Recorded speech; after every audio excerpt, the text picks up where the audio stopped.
What's up guys, we finally made it to the first place deck profile, which belongs to Brandon Noland, so congratulations to him to getting first place and getting his trip to Japan. He ran Scheherazade, the teller of 1001 stories, and actually has a really interesting build, so let's check it out.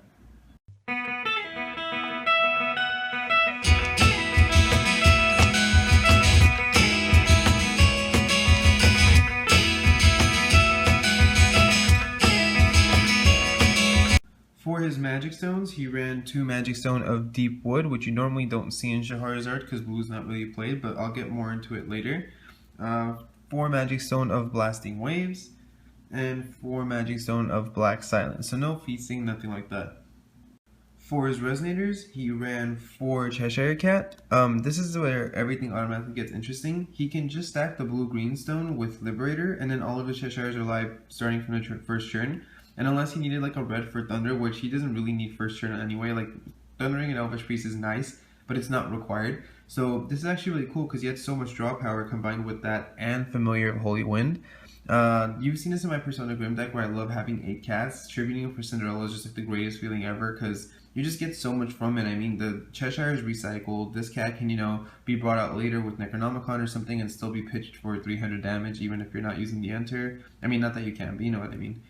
So yeah, I love using 8 cats. I think it's really cool. And I was actually considering running something similar with Liberator when the new cards came. I might release it sometime when Millennia of Ages drops, but I really want to get like 6 Ages and all those new cards coming out first.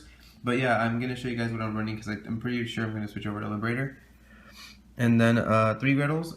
4 could be too much. I think 3 and 4 is a good argument. You don't really, with 3 you're still going to see it really often, especially how Mulligan works in this game.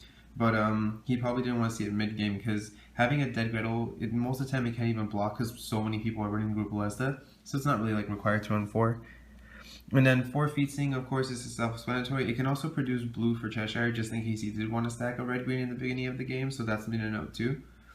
2 Carmilla. I mentioned this in Taylor's build, how I just love this card. I think every dark deck should at least have 2.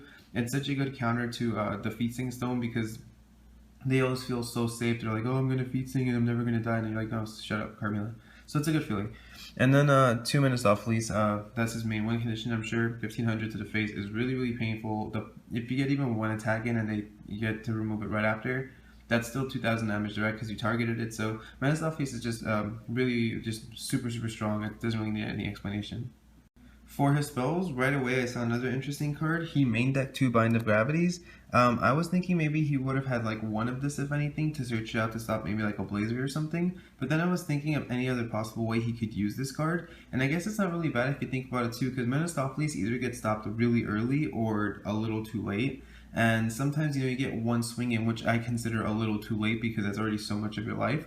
But if you can get 1 attack with Menace Off Face in, and then equip it with this, and then unrest it by paying 3. Oh, I should say recover, unrest sounds so dumb. But anyway, recover it by paying 3 and swing again. That's 3000 life. They're now going to have to respond to it next turn and pay 500, which is 3500 life. And all you would have needed is like either a couple cat attacks or like little Gretel stuff here and there, or just 1 Thunder. So that's crazy. I mean, maybe that's what he was going for. He thought maybe he could play the Menace Off Face early and then search out the Bind of Gravity to go for that combo, or to stop the Blazer. So it's really cool. I want to actually talk to him and see what he thinks about it, if that's what the reason he was using it for.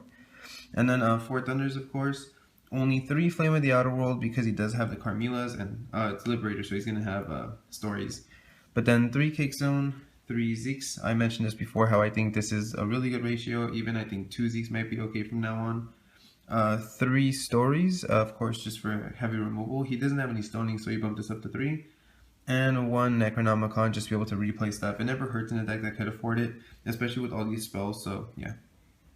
For his side deck, he ran 4 Vampire Staff as his only sided creature. I'm not sure if this was 100% used for the burn matchup as it does heal, or if it was just there for maybe the burn damage himself. Maybe he was trying to pick off, because this will add up really fast if you don't get rid of it. So I think he was just trying to use it as extra pressure. I'm not 100% sure. I haven't had a chance to watch any of his interviews or talk to him yet, but when I do, I'll update it in the description. And then he had 3 Rapid Decays, an Absolute Cake Zone, another Flame, and another story, so 4 in total. He really just wants to be able to remove all your win conditions and keep checking your hand and stuff to make sure you have nothing. He had 2 Exceeds sided, but he also had 2 mained. I totally had the side deck a little mixed up, so I had to get it fixed last second. Yeah, so 2 of these are main, 2 of them are in the side deck, and then 3 Bloody Moon. A lot of times players like to over counter their own decks to make sure something works. I think the reason why he decided to use 2 blue greens over just 1 in a Fiethsing is because he was thinking if my blue green gets Bloody Mooned, I wouldn't have any other source of blue other than Fiethsing. So I think he ran 2 to be safe, just in case anyone else was running Bloody Moon too.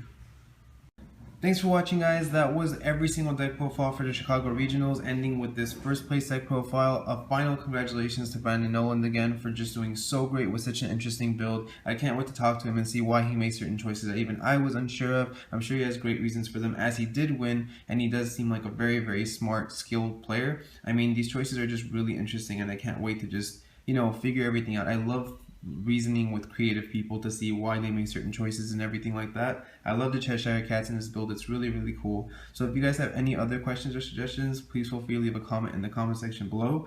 Make sure to subscribe because I have a ton of stuff coming really soon, and I will catch you guys next time.